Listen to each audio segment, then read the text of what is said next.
You're listening to The Hour of the Time. I'm your host, William Cooper. The Hour of the Time may be contacted at HOTT, that's H-O-T-T, P.O. Box 940, Eager, spelled E-A-G-A-R, in the state of Arizona, 85925. Our phone number is 928-333-2942, and our website is www.houroftheTime.com.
There's an entrance to an unknown place. The transatmospheric aircraft take off to outer space. Sometimes they take people from the world far beyond their mind. Oh, my brother, he was the body. He disappeared into Mr. Time. Yeah! I'm gonna follow the sun out to Area 51. Behind the mountains of sunset, that's where the testing's done. Yeah, I'm gonna follow the sun out to Area 51. I've been looking for my brother. Oh, he might be there in the desert when the spacecraft.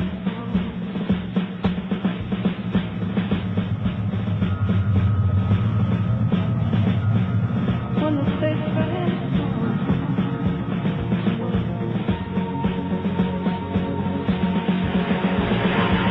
I'm gonna follow the sun out to Area 51. Behind the mountains of sunset, that's when the testing's done. Yeah! Follow the sun,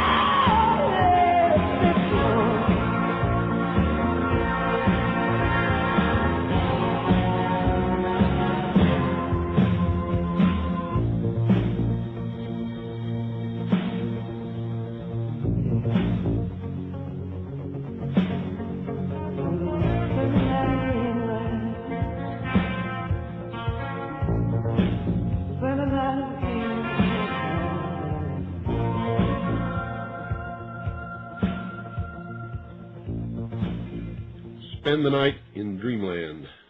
Dreamland? Well, I bet you've never heard that musical selection before. I never heard it before until it arrived in the mail. It's a tape album full of that kind of music and lyrics. It's very well done, and I have to compliment the people who made this tape. Let me see here. A51. Jackson Entertainment Records, 1993. A51, Jackson Entertainment Records, 1993. If you want to go look for it, it's worth the hunt. At least it's worth the hunt for me. May not be for you. Years ago, many years ago, in fact, in 1972, I was sitting at my desk at about 4:30 in the morning at the headquarters of the Commander-in-Chief of the United States Pacific Fleet, arranging the information that had come in over the last 24 hours into a logical order so that we could prepare a briefing for the Admiral and his staff, which would take place later that morning. Among the papers I found on my desk was a document entitled Operation Majority, and it was not the entire paperwork involving this operation, but was merely a synopsis of the operation and projects contained under it. One of these projects was called Project Red Light. The purpose, according to this document, was to back-engineer captured extraterrestrial technology for adaptation into the United States space program. Now, I have since come to believe that the extraterrestrial portion of all of this is nonsense, but that the technology is real. I believe that many of us were shown these documents over the years so that later we would talk about it. I mean, how can you keep the existence of extraterrestrials, if they were real, a secret? And how could anyone keep quiet knowing that they had seen documentation, official government documents labeled top secret, that expressed that these extraterrestrials were real and had visited this Earth? Well, years later, I wanted to find out just what was true and what was false about all of this, I came forward and told the world what I had seen in those documents. And a strange thing happened, ladies and gentlemen. As long as I tended to agree, and initially I did, as long as I tended to agree that extraterrestrials were real and what these documents said was true, people flocked to me. Everywhere I went to speak, thousands and thousands of people came. It was absolutely incredible. But, you see, I didn't leave it there. I wanted to know just how true all of this was, and I began a program of research to find out if extraterrestrials were real. The first thing I did was collect every bit of documentation that I could find, both from the Freedom of Information Act, from the research of others, from books that had been printed on the subject of UFOs, and, of course, through my network of friends in the intelligence community. What I discovered was amazing. What I discovered, ladies and gentlemen, is that there has been a plan in existence since about 1917, and probably before that, to create an artificial extraterrestrial threat to this earth in order to create a one-world totalitarian socialist government. One of the first documents that I found in my search was this one, the Imperial Japanese Mission 1917, a record of the reception throughout the United States of the special mission headed by Viscount Ishii. And when the Imperial Japanese Mission was in New York City, they had a dinner, and some pretty famous people spoke at this dinner.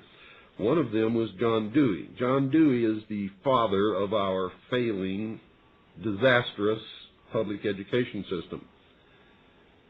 Here's what he said. Listen very carefully. John Dewey, professor of philosophy in Columbia University, who was the next speaker, was listened to with great intentness. He said, quote, "Someone remarked that the best way to unite all the nations on this globe would be an attack from some other planet. In the face of such an alien enemy, people would respond with a sense of their unity of interest and purpose." Unquote. Now, bear in mind, folks, that's 1917. One of the next documents that I found, and I found quite a few, but one that's pretty important, is called the Report from Iron Mountain, the probability and desirability of permanent peace. And I'm going to quote some paragraphs from this report. "Though not yet expressly put forth, is the development of a long-range sequence of space research projects with largely unattainable goals. This kind of program offers several advantages lacking in the social welfare model. First, it is unlikely to phase itself out regardless of the predictable surprises science has in store for us. The universe is too big. In the event some individual project unexpectedly succeeds, there would be no dearth of substitute problems. For example, if colonization of the moon proceeds on schedule, it could then become necessary to establish a beachhead on Mars or Jupiter, and so on. Second, it need be no more dependent on the general supply-demand economy than its military prototype. Third, it lends itself extraordinarily well to arbitrary control. Space research can be viewed as the nearest modern equivalent yet devised to the pyramid building and similar ritualistic enterprises of ancient societies. It is true that the scientific value of the space program, even of what has already been accomplished, is substantial on its own terms. But current programs are absurdly and obviously disproportionate. In the relationship of the knowledge sought to the expenditures committed, all but a small fraction of the space budget measured by the standards of comparable scientific objectives must be charged de facto to the military economy. Future space research, projected as a war surrogate, would further reduce the scientific rationale of its budget to a minuscule percentage indeed. Now let's go to another section here. Substitutes for the functions of war. In Section 3, we pointed out that certain disarmament models, which we called conservative, postulated extremely expensive and elaborate inspection systems. Would it be possible to extend and institutionalize such systems to the point where they might serve as economic surrogates for war spending? The organization of fail-safe inspection machinery could well be ritualized in a manner similar to that of established military processes. Inspection teams might be very like armies, and their technical equipment might be very like weapons. Inflating the inspection budget to military scale presents no difficulty. The appeal of this kind of scheme lies in the comparative ease of transition between two parallel systems. The elaborate inspection surrogate is fundamentally fallacious, however, although it might be economically useful as well as politically necessary during the disarmament transition. It would fail as a substitute for the economic function of war for one simple reason. Peacekeeping inspection is part of a war system, not of a peace system. It implies the possibility of weapons maintenance or manufacture which could not exist in a world at peace as here defined. Massive inspection also implies sanctions and thus war readiness. Now, I encourage you to find this book, wherever you can find it. I don't know where you can get it, but find it. It's called The Report from Iron Mountain. And it continues on another page, page 66. Credibility, in fact, lies at the heart of the problem of developing a political substitute for war. This is where the space race proposals, in many ways so well suited as economic substitutes for war, fall short. The most ambitious and unrealistic space project cannot of itself generate a believable external menace. It has been hotly argued that such a menace would offer the last best hope of peace, etc., by uniting mankind against the danger of destruction by creatures from other planets or from outer space. Experiments have been proposed to test the credibility of an out-of-our-world invasion threat. It is possible that a few of the more difficult-to-explain flying saucer incidents of recent years were in fact early experiments of this kind. If so, they could hardly have been judged encouraging. We anticipate no difficulties in making a need for a giant super space program credible for economic purposes, even where there not ample precedent. Extending it for political purposes to include features unfortunately associated with science fiction would obviously be a more dubious undertaking. Nevertheless, an effective political substitute for war would require alternate enemies, some of which might seem equally far-fetched in the context of the current war system. It may be, for instance, that gross pollution of the environment can eventually replace the possibility of mass destruction by nuclear weapons as the principal substitute for war. Are you beginning to get the message, folks? Poisoning of the air and of the principal sources of food and water supply is already well advanced, and at first glance would seem promising in this respect. It constitutes a threat that can be dealt with only through social organization and political power. But from present indications, it will be a generation to a generation and a half before environmental pollution, however severe, will be sufficiently menacing on a global scale to offer a possible basis for a solution. It is true that the rate of pollution could be increased selectively for this purpose. In fact, the mere modifying of existing programs for the deterrence of pollution could speed up the process enough to make the threat credible much sooner. But the pollution problem has been so widely publicized in recent years that it seems highly improbable that a program of deliberate environmental poisoning could be implemented in a politically acceptable manner. However unlikely some of the possible alternate enemies we have mentioned may seem, we must emphasize that one must be found of credible quality and magnitude if a transition to peace is ever to come about without social disintegration. It is more probable, in our judgment, that such a threat will have to be invented rather than developed from unknown conditions. For this reason, we believe further speculation about its putative nature ill-advised in this context. Ladies and gentlemen, they have created so many alternate enemies in order to bring about their one-world totalitarian socialist state that we don't know which enemy to turn to, which enemy to believe is real or is false, or whether to just toss them all out on their ears. And I think that that is probably going to be the best solution. Disarmament is no accident. All of these bills in Congress to take away our weapons is no accident. The intentional environmental pollution of our lakes, rivers, streams, oceans, forests, everything is no accident, as you just heard. These things were planned many, many years ago. All the bombardment of the public with movies about flying saucers in the 50s, right after the United Nations Treaty was signed and the UN Participation Act was pushed through Congress. And all of the incidents since that have convinced the majority of the American people that flying saucers are real and extraterrestrials exist, and that flying saucers are from an extraterrestrial origin. Don't believe it? Look at the last Gallup poll that asks the question, do you believe extraterrestrials are real, and do you believe that they have visited the Earth? Do you believe that UFOs are extraterrestrial in origin? The answer to all of those questions was overwhelmingly to the positive, or yes. This is a product of the inculcation into the collective minds of the people of the world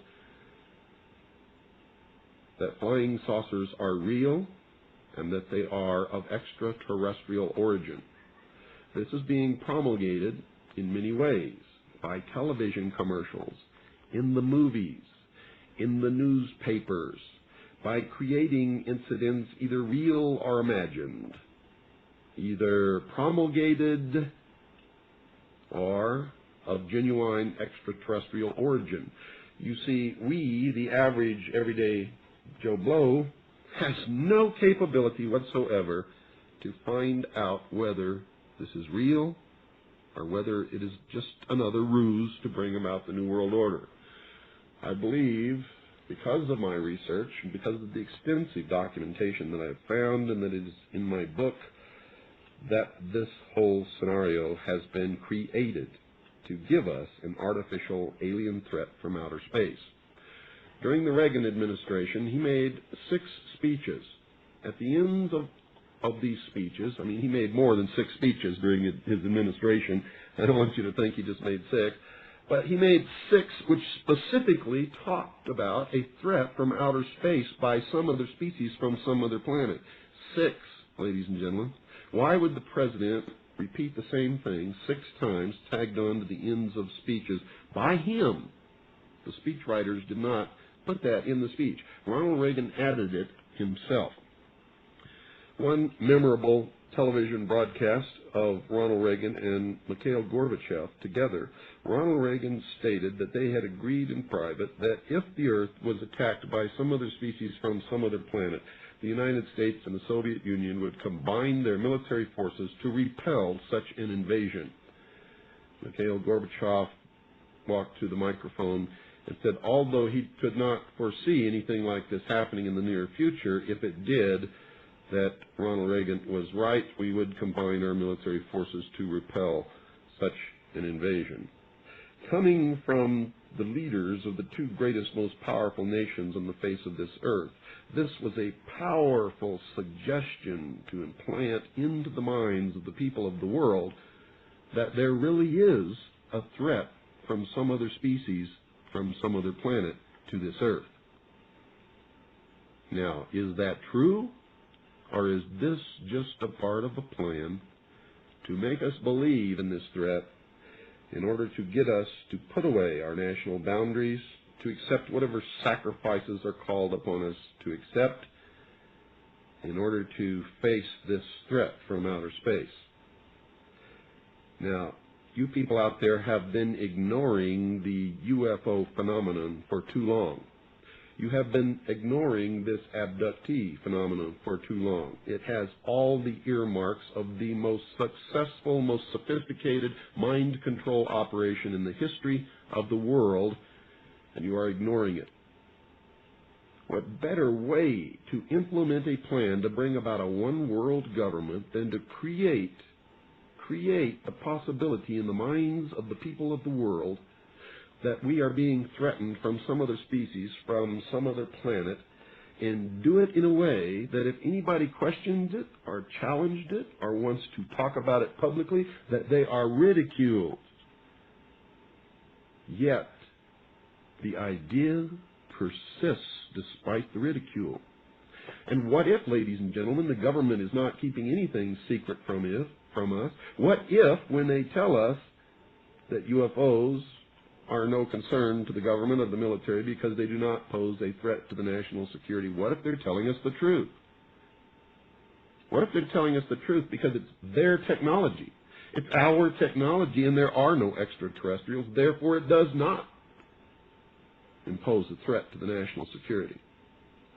But yet the very idea of the government telling us that implants in our minds that the government is withholding information on UFOs. And that could also be true. But in a way that you would never expect. You see, when they tell you UFOs do not exist or can be explained away as natural occurrences and natural explanations, they could be telling us the truth. For, you see, to them, there are no UFOs. To them, this technology is understood and clearly identified as being theirs.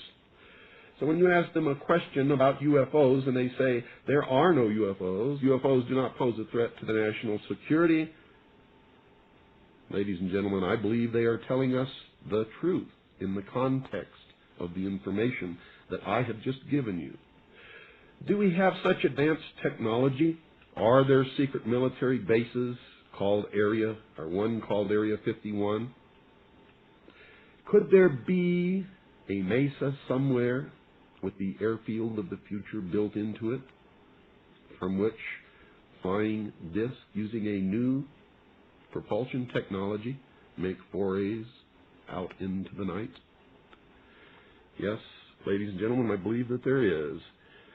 And I have proven the existence of one in my video documentary called Project Red Light, and then again in Project Red Light 2. Project Red Light is no longer available, but Project Red Light 2 certainly is. And if you write in and ask for information, we'll send you an information pack telling you how you can get a copy of that video documentary.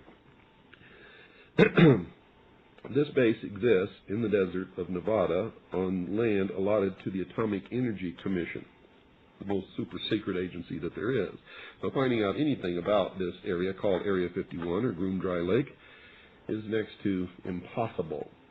When we tried to get satellite photographs of the area, we could not obtain any from the United States of America. So we went to the Soviet Union and obtained a satellite photograph of the Groom Dry Lake facility, a facility that up until recently the United States government and all its agencies denied existed.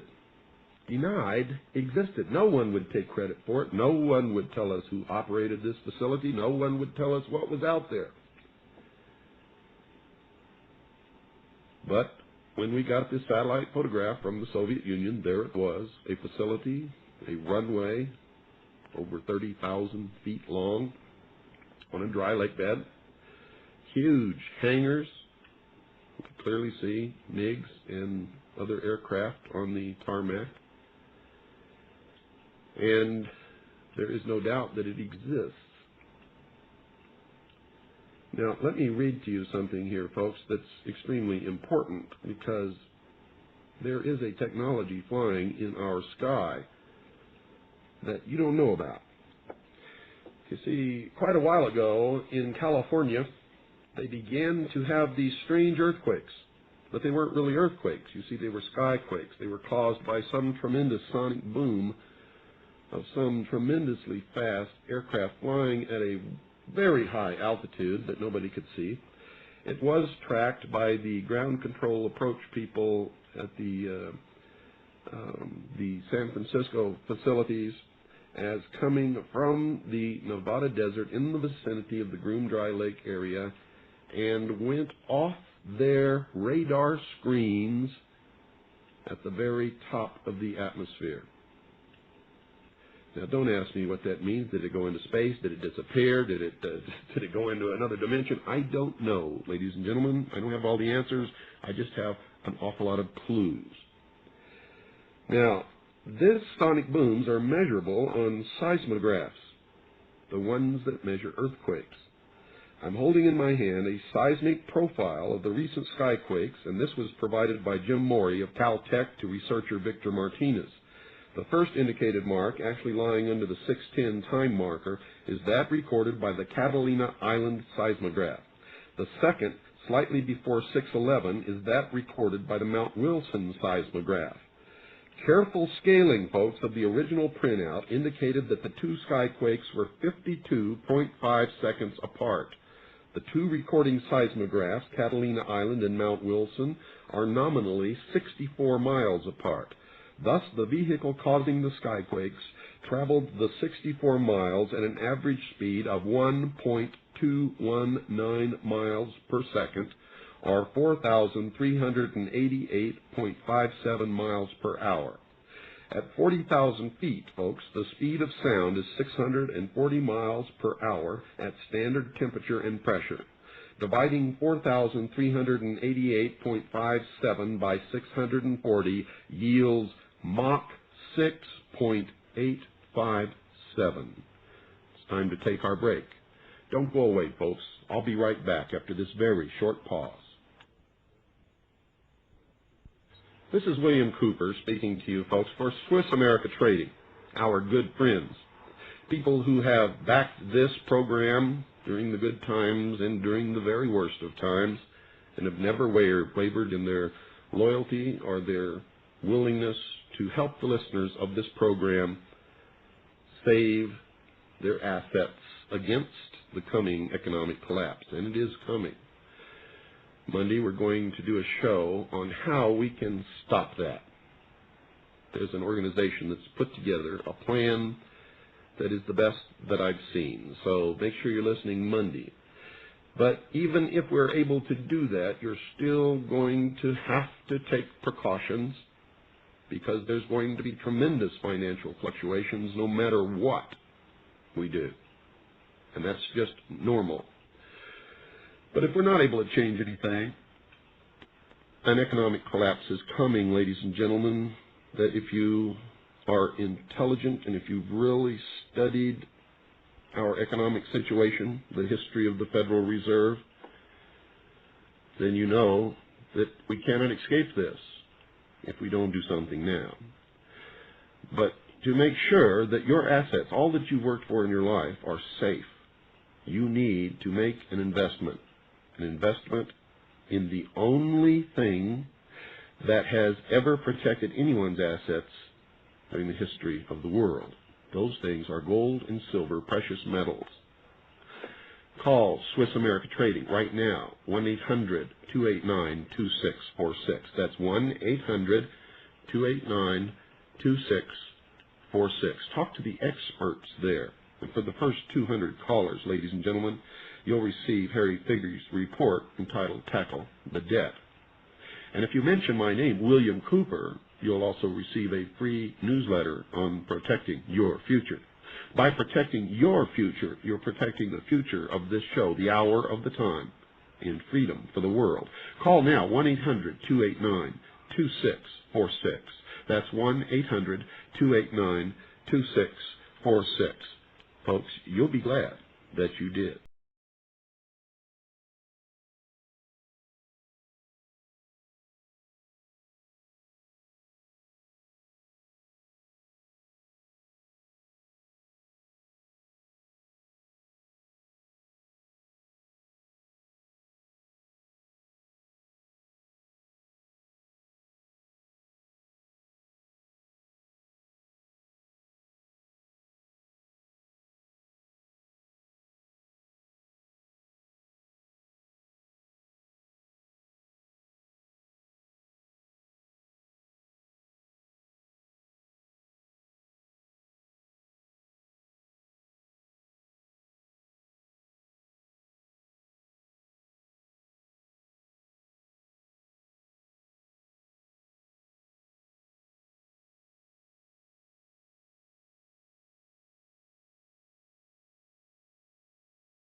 Ah, yes. When you're going to wake up? I don't think that you are, folks. I don't think you're going to wake up. I'm beginning to believe that it's not going to happen. Orange County Register, May the 24th, 1993. UFO sightings reported near San Francisco. A dozen people tell of seeing X-shaped craft by Jeff Sklansky, Associated Press. San Francisco. More than a dozen people said they saw a UFO racing across the pre-dawn sky north of San Francisco on Thursday. A strange X-shaped craft with blinking lights that hovered above the hills of Sonoma County before speeding away into the dark. A California Highway Patrol officer who declined to be named and radio station KTOB news director Arlette Cohen were among those who reported spotting the strange craft at about 4:30 a.m. between the cities of Petaluma and Sonoma, about 40 miles north of San Francisco. The sightings came on the heels of reports of multicolored UFOs the size of ping-pong balls crowding radar screens in Sao Paulo, Brazil. The government scrambled jet fighters to intercept the tiny objects, and two pilots said they saw the objects flying nearby. Quote, I saw these two white lights to the east, unquote, Cohen said, estimating the craft was about 1,000 feet in the air. She said she noticed the UFO when it crossed to the west side of the highway and hovered almost stock still for a few seconds, unquote.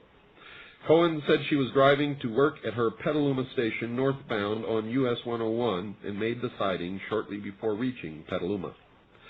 When the craft crossed the highway once again, she said she saw two tiny green lights glowing faintly on the side opposite the two bright white lights. She said she could hear no sound coming from the craft. Quote, I think I saw sort of a black X silhouette shape, Cohen said. It was really hard to tell, unquote. An unidentified object described as a large orange X with white lights in the front was seen traveling at a high rate of speed eastbound from Petaluma. Santa Rosa, California Highway Patrol Officer Bill McChristian said of the report from the unidentified officer and several callers. San Francisco Bay Area air traffic controllers said they could not explain the sighting, saying radar screens detected no such object flying over the area at that time. The North American Aerospace Defense Command in Colorado said no man-made spacecraft would have been visible at 4:30 a.m. in Northern California, but that debris from the Cosmos 1683 satellite reportedly re-entered the atmosphere over California more than an hour later at 5:41. Meanwhile, Brazil's Air Force said it has ordered an investigation into the sighting of tiny balls of light that flew through Brazilian skies at 900 miles an hour and evaded Air Force planes sent up to chase them. We are looking for a technical explanation for these phenomena. So far, we don't have any, the Air Force Ministry's press office said in Brasilia, the capital. The objects were first sighted Monday night by a private plane near São José dos Campos, an industrial city 210 miles southwest of Rio de Janeiro. The Air Force Minister, General Octavio Moreira Lima, said the objects soon were saturating radar and interfering with air traffic.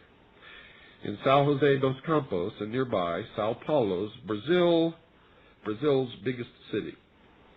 Lima said the Air Force sent up 3 French-built Mirage 3 fighters and 2 United States-made F-5E jets to chase the objects, which he described as multicolored balls of light. Instead, the objects pursued one of the planes, he said. One of the pilots reported that 13 of the objects accompanied his aircraft, 7 on one side and 6 on the other, the minister said. The Air Force jets, which confirmed the presence of the UFOs on their radar screens, reportedly flew after the objects for 3 hours until low fuel forced them to return to base. Astronomer Larry Brown of the Hayden Planetarium in New York on Thursday did offer one possible explanation. It may have something to do with the recent passage of Halley's Comet. There's a lot of dust in the air, and when it hits the Earth's atmosphere, it burns brightly. And this is the kind of bullshit that they throw at us. Now, you just heard the reports of all those people, the reports of the jet pilots, and this guy says that it may have something to do with Halley's Comet. There's a lot of dust in the air, and when it hits the Earth's atmosphere, it burns brightly. Wake up, people. Not bird, not plane. Orange County Register, 3593. A strange, unidentified flying object was observed for more than an hour in the sky over Shanghai on Tuesday. The Zenmin Evening News said Thursday. The newspaper quoted witnesses who said they first saw an orange-colored man-shaped object at 7:05 p.m. After 20 minutes, the figure's head radiated red light and its body glowed yellow as it sent out green tendrils. The newspaper said, slowly the figure changed into a giant mushroom and eventually disappeared. Now, you may be sitting there laughing, folks, but hundreds of people witnessed this happen in the sky. Holographic projection? Possibly. Secret technology? Possibly. Extraterrestrial visitation? That also is a possibility. Although, if my television set was broken, I would not travel 400 light years away to find the answer, or even 2 light years away to find the answer. I believe the answer to all of this is right here on this earth. I think a lot of us are being used, abused, a lot of disinformation, lies, and other assorted stuff being thrown at us to convince us that there's an extraterrestrial threat. Here's from the Daily Pilot, 5/24, looks like 1986. Pilot pursued pulsating lights, Brasilia, Brazil. An Air Force pilot confirmed Friday he had chased UFOs he described as pulsating colored balls of light over the skies of southeastern Brazil early this week and said they couldn't be anything now existing. Lieutenant Kleber Caldas Marino, 25, said he pursued but could not catch the flying objects first sighted in the southeastern city of São José dos Campos on Monday night. It was a pulsating light, red and white, mostly white, Marino said at a press conference at Air Force headquarters in the capital. It was not a star. It couldn't have been another plane. It couldn't be anything now existing, he said. The pilot said his United States-made F-5E fighter approached to within 12 miles of one of the objects, but had to turn back because he was running low on fuel. Captain Marcio Jordal, 29, another F-5E pilot, said he saw a red light that didn't vary but evidently was moving. I got to within 25 miles, but I couldn't go any faster. Visibility was great. There were no clouds or other aircraft traffic. The objects were picked up on radar screens in 3 states in southeastern Brazil, the Air Force said. Here's the Daily Pilot, page A4, May the 23rd, 1986. X-shaped UFO seen by several above Bay Area. San Francisco, more than a dozen people said they saw a mysterious UFO racing across the pre-dawn sky north of San Francisco on Thursday, and on and on and on and on and on. Here is Brazilian jets chase multicolored UFOs, Rio de Janeiro, Brazil, multicolored UFOs the size of ping pong balls, and on and on and on and on. 8/14/86, the Orange County Register, man-made object probably caused mysterious light. The mysterious light seen in the sky in the eastern third of North America coincided with a meteor shower, but some astronomers say it probably was made by a man-made object such as a satellite. The light, described as a pinpoint, a spiral, or a glowing cloud, was seen from Louisiana to Canada about 10 p.m. Eastern Daylight Time Tuesday. A Canadian scientist said the light was sparked by debris from an unidentified satellite. Paul Oles, the director of the Buell Science Center in Pittsburgh, agreed that the lights probably were caused by a man-made object. He speculated the lights came from a release of gas from a satellite orbiting the planet. But Ronald Stoner, physics and astronomy professor at Ohio's Bowling Green State University, said he suspected the display was caused by the meteor shower. Workers at space facilities all confirmed that no satellites were launched Tuesday. And we could go on and on and on and on for hours and hours and hours and hours and hours, but we're not going to do that, ladies and gentlemen. Now, I went to the desert, have been going for many, many years, out to the area known as Area 51, Groom Dry Lake. For a lot of years that I went, I could climb to the top of the Groom Mountain and look down, or any of the mountains around the area, and look down and watch these craft fly up the valley to the north from the test site. The United States Air Force, apparently realizing that many of us were doing this, made an illegal land grab. They literally stole the land and put it behind signs that said military installation, keep off. And it cited the National Security Act of 1954 as authority to do this. Well, that was taken to court by many people who owned part of that land, had mining claims, and most of it was public land belonging to the Bureau of Land Management. The true reason for confiscating the land never came out in court, and all of that documentation was classified and only viewed by the judge in chambers. So the public still doesn't know why they did that. Ostensibly, it's to protect secret projects from the scrutiny of foreign nations. And those of us who've really studied this veil of secrecy know that it's really to keep it secret from the American people. Because our greatest enemies have the capability to look down on it and record everything that happens there by satellite, and have had that capability for many, many years. Nothing happens there that is secret from any other government that has the capability to put a satellite in orbit and look down upon the earth. So the ruse that it was to hide it from the Soviet Union is a lie. The truth is that they're hiding it from the United States citizens, whatever it is that goes on there. Now, I've gone out there many times, and you can go too, but I advise you to be very careful. Don't go any place except where I tell you on this program right now, and you'll be safe and you won't get in any trouble. Take Highway 93 north from Las Vegas. You'll notice that for long stretches of highway and for long periods of time, you will be the only car out there. You won't see anybody else. For many years, this was one of the most desolate spots on this North American continent, and that's why they put these test sites out there, because nobody ever went there. Just after going through a little town called Alamo, you will reach an intersection of Highway 375 and 93. Turn left on Highway 375, and within just a couple of blocks, a quarter of a mile probably, you will reach another Y in the road. Take the left fork and continue on Highway 375 up over the top of a mountain, and when you get to the top, you will notice that there's a sign there that says Hancock Summit. Go down the other side, ladies and gentlemen, and you will be looking down on the Tickaboo Valley. The Tickaboo Valley. You will notice that this valley is absolutely desolate. Nothing there except a small ranch right about in the middle of this valley.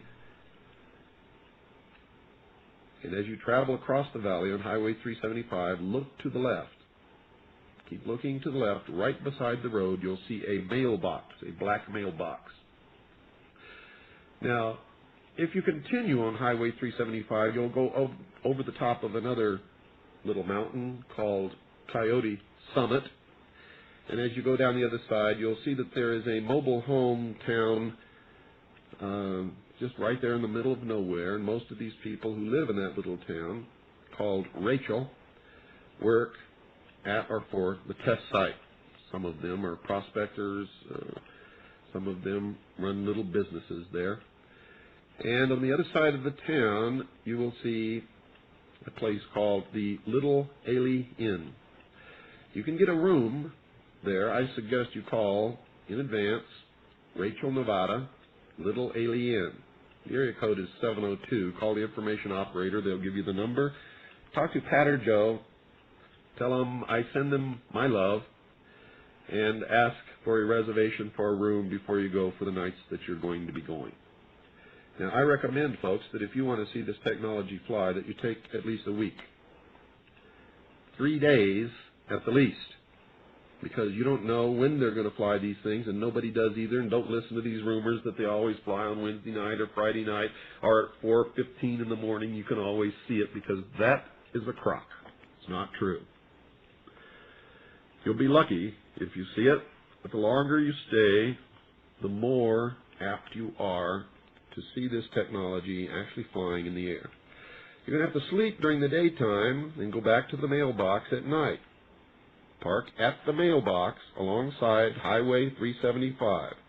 Don't touch the mailbox. Don't poke holes in it. Don't try to open it. It belongs to Steve Medlin, who owns the ranch in the middle of the valley. You wouldn't like someone tampering with your mail or your private property, and I can tell you for a fact that Steve isn't going to like it either. Don't bother Steve at the ranch, and don't go anyplace else except that mailbox. Now, you should have a map of the Nevada area which shows the location of Groom Dry Lake. Standing at that mailbox, get out your map, look for the direction from that mailbox where you can find Groom Dry Lake, and just look in that direction with, you'll need a set of good high-power binoculars, and if you're going to take photographs, you'll need good quality telephoto lenses. Now, folks, if you've got the time, you go sleep all day, you go spend all night at that spot. Don't go to sleep, because the minute you go to sleep, they're going to fly that craft. Believe me. It's happened to me many times. If you go in the wintertime, it's extremely cold at night on the desert, well below freezing. Make sure that you take plenty of warm clothing.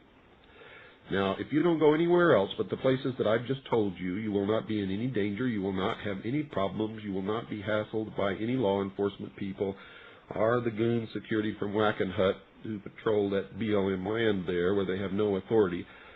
But if you go off the main road and you go toward the test site, even though you're on public land, these people have been known to be very intimidating. They like to wave guns around, and sometimes they have confiscated people's cameras and threaten them with arrest and all kinds of things. One thing you must understand: they have no authority outside the boundary of the test site. And if you know this and you stack up for your rights, the only thing that will happen is they will call the local sheriff, who will come out from Alamo, and he will ask you politely not to antagonize the security force and stay out of that area.